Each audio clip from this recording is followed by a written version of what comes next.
భారం పడుతుంది, రేపు వినియోగదారుల మీద భారం పడుతుంది. అనవసరంగా రెండు లైన్లు వేయాలి, బాయికోటి ఇంటికోటి.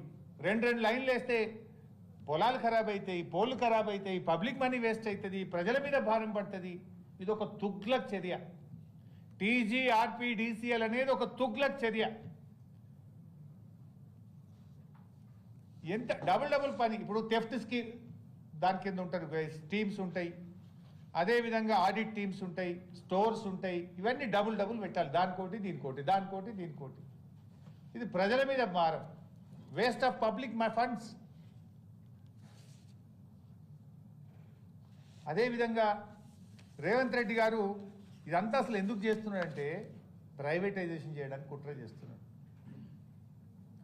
రేవంత్ రెడ్డి నేను డిమాండ్ చేస్తున్నా, నువ్వు అసెంబ్లీ పెట్టు, దీని మీద చర్చ పెట్టు. Come on, let us call for the assembly. రాష్ట్రంలో 70-80 లక్షల మంది రైతులకు సంబంధించిన ప్రధానమైన సమస్య మీద నువ్వు అసెంబ్లీ పెట్టకుండా ఎందుకు చర్య తీసుకుంటున్నావు, ఎందుకు నిర్ణయం తీసుకుంటున్నావు? అసెంబ్లీ పెట్టి చర్చ పెట్టు, దీని మీద నిజాలు మాట్లాడదాం అసెంబ్లీలో.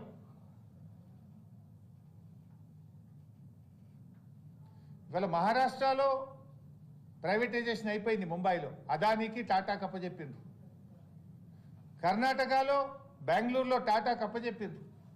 నువ్వు కూడా ఈ రైతులన్నీ ఫ్రీ ఉచిత కరెంటు అంతా పక్కకు పెట్టి పైసలు వచ్చే కరెంటును ప్రైవేట్ వాళ్ళకి ఇవ్వడానికే ఈ ఆర్పీడీసీఎల్ ఏర్పాటు చేస్తున్నావు. ఇది ప్రైవేటైజేషన్లో ఒక కుట్రలో భాగంగా నువ్వు చేస్తున్నావు. ఆ 2 డిస్కామ్లు నేను ప్రైవేటైజ్ చేయను అని ప్రజలకు మాటిను. ఆ 2 డిస్కామ్ల మీద కొత్తగా అప్పులు చేయను అని ప్రజలకు మాటి. అప్పులు చేస్తావు మళ్ళీ నువ్వు కొత్తగా 1000 కోట్లు. ఉన్న అప్పులన్నీ ఇప్పుడు టీజీఆర్పీడీసీఎల్కు మార్చినావు. మళ్ళీ దాన్ని ఏంది కొత్తగా ఉంది, బుక్కులు మంచిగా ఉన్నాయి, ఇక దీని మీద కొత్త అప్పులు పాత అప్పులు ఏం లేవని మళ్ళీ కొత్త అప్పులు తేవడానికి ఇదో డ్రామా. నువ్వు ప్రైవేటైజేషన్ చేయడానికి ఎన్పీడీసీఎల్ ఎస్పీడీసీఎల్లో కొత్త అప్పులు లేపడానికి నువ్వు ఆడుతున్నటువంటి నాటకం ఇది రైతుల పాలిట ఉరితాడైతుంది. ఇది సాగునీటి ప్రాజెక్టులకు శాపంగా మారుతుంది, తాగునీటి ప్రాజెక్టులకు కరెంటు కొరత ఏర్పడుతుంది. దీన్ని వెంటనే విరమించుకోవాలని చెప్పి మేము ఈరోజు డిమాండ్ చేస్తూ ఉన్నాం. ఇవాళ రేవంత్ రెడ్డి ఇంకో మాట అంటుండు, చాలా అప్పులైనాయి, బీఆర్ఎస్ టైంలోనే ఎస్పీడీసీఎల్ ఎన్పీడీసీఎల్ అంటే ఈ డిస్కామ్లు అప్పుల పాలైనాయి అని నిన్న మాట్లాడిండు. సిగ్గుండాలే మాట్లాడడానికి. అసలు నువ్వు కదా అప్పుల పాలు చేసింది. బీఆర్ఎస్ ప్రభుత్వం అధికారంలోకి వచ్చిన నాడు ఎన్పీడీసీఎల్ ఎస్పీడీసీఎల్ అప్పటికో 2000 కోట్ల అప్పుల్లో ఉండే. బీఆర్ఎస్ దిగిపోయే నాటికి అయిన అప్పులు ఎంత అంటే బీఆర్ఎస్ హయాం 10 ఏళ్లలో జరిగిన అప్పులు 27,000 కోట్ల రూపాయలు. బీఆర్ఎస్ ఎక్కే నాటికి 2000 కోట్లు ఉంది అప్పు 2 డిస్కామ్లకు. బీఆర్ఎస్ దిగిపోయినాడు బీఆర్ఎస్ ప్రభుత్వ హయాంలో జరిగిన అప్పు 27,000 కోట్లు. మరి నిన్న జీవోలో పెట్టిండ్రు వీళ్ళే, మొత్తం డిస్కామ్ల అప్పు ఎంతున్నది అని రేవంత్ రెడ్డి ప్రభుత్వమే జీవోలో పెట్టింది 54,000 కోట్లు ఉంది. అంటే బీఆర్ఎస్ హయాంలో 27,000 కోట్లు అయితే నీ 2.5 సంవత్సరాల్లో నువ్వు చేసిన అప్పు ఎంత? నువ్వు 2 ఏళ్లల్లా 25,284 కోట్లు చేసినావు. 25,284 కోట్లు. 10 ఏళ్ల బీఆర్ఎస్ టైంలో సంవత్సరానికి 2,700 కోట్లు అప్పయింది డిస్కామ్లకు. కానీ నీ హయాంలో సంవత్సరానికి 10,113 కోట్లు అప్పయింది. అంటే 5 అంతలు ఎక్కువ బీఆర్ఎస్ కంటే. నువ్వు ఎక్కువ చేసినావు. బీఆర్ఎస్ 2,000 చేస్తే నువ్వు 10,000 చేసినావు. ఇంకా సిగ్గు లేకుండా డిస్కామ్లు బీఆర్ఎస్ హయాంలో అప్పుల పాలైనాయి అంటున్నావు. ఇంకా మా హయాంలో కరోనా వచ్చింది, ప్రజలు ఆర్థిక ఇబ్బందులు ఎదుర్కొన్నారు. అయినా అన్నీ కలిపి 10 ఏళ్లలో బీఆర్ఎస్ హయాంలో సంవత్సరానికి అయింది 2,000, 2,500. కానీ నీ హయాంలో అయింది 10,000. ఏడాదికి 10,000 కోట్లు డిస్కామ్లను అప్పుల ఊబిలో నెట్టినావు నువ్వు. డిస్కామ్లకు నువ్వు డబ్బులు విడుదల చేయలేదు. నువ్వు తప్పు చేసి బీఆర్ఎస్ మీద నెప్పని నెడుతున్నావు. గురువింద గింజ ఏదో తన కింద నలుపు తెలియదు అన్నట్టు అప్పులు చేసింది నువ్వు, డిస్కామ్లను ఆగం చేసింది నువ్వు. ఇవాళ దాన్ని బీఆర్ఎస్ మీద నెప్పని నెట్టే ప్రయత్నం చేస్తూ ఉన్నావు. నీ హయాంలో 2.5 సంవత్సరాల్లో 25,284 కోట్లు కాంగ్రెస్ ప్రభుత్వ హయాముల్లో డిస్కాములకు బకాయి పడ్డది. రాష్ట్ర ప్రభుత్వ బకాయి 25,284 కోట్లు. 2.5 ఏళ్ల కాంగ్రెస్ ప్రభుత్వంలో బకాయి పడ్డది 25,284. 10 ఏళ్ల బీఆర్ఎస్లో ప్రభుత్వం డిస్కాంలకు బాకీ పడ్డది 27,000 కోట్లు.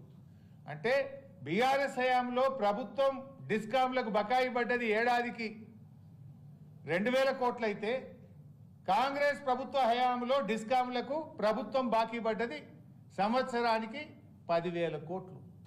ఇది నీ ప్రభుత్వ వైఫల్యం, నీ తప్పిదం. అయినా నువ్వు ఇంత ఎగబెట్టి నువ్వు ఏమన్నా చేసినావా? అసలు విద్యుత్ పంపిణీ వ్యవస్థను ఏమన్నా బలోపేతం చేసినావా? నువ్వు నీ హయాంలో ఒక్క సబ్స్టేషన్ కట్టినవా? నువ్వు బీఆర్ఎస్ టైంలో 400 kV సబ్స్టేషన్లు మేము వచ్చిన నాడు 6 ఉంటే దిగిపోయే వరకు 30 చేసినాం. 220 kV సబ్స్టేషన్లు మేము వచ్చిన నాడు 51 ఉంటే దిగిపోయే నాటికి 103 చేసినాం. 132 kV సబ్స్టేషన్లు మేము వచ్చిన నాడు 176 ఉంటే దిగిపోయే నాటికి 251 చేసినాం. 33/11 kV సబ్స్టేషన్లు మేము వచ్చిన నాడు 2,138 ఉంటే మేము దిగిపోయే నాటికి 3,210 సబ్స్టేషన్లు కట్టినాం.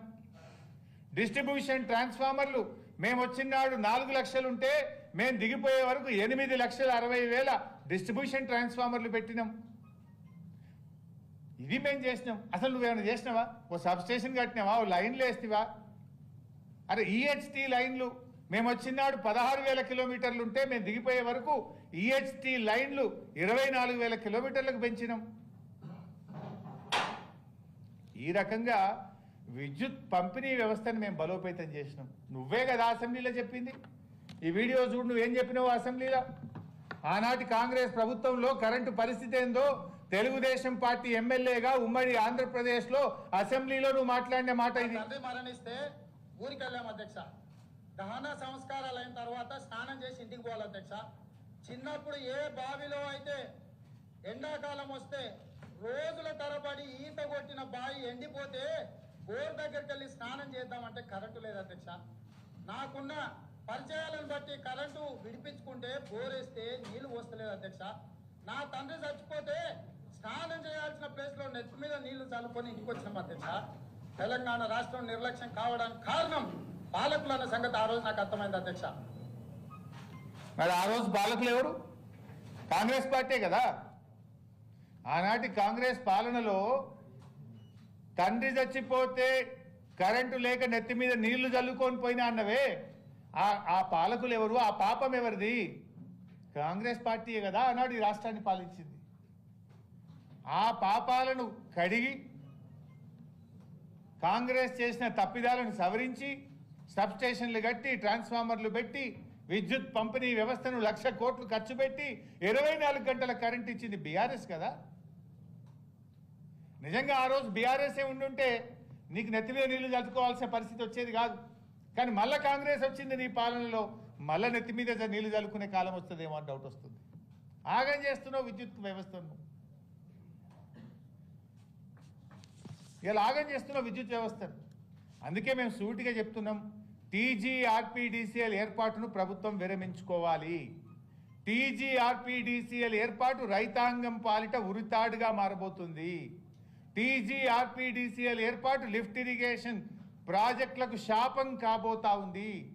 టీజీఆర్పీడీసీఎల్ ఏర్పాటు మంచినీటి పథకాలకు రేపు విద్యుత్తును కూడా అందించని పరిస్థితుల్లో ప్రజలకు త్రాగునీరు అందించని పరిస్థితి రాబోతా ఉంది.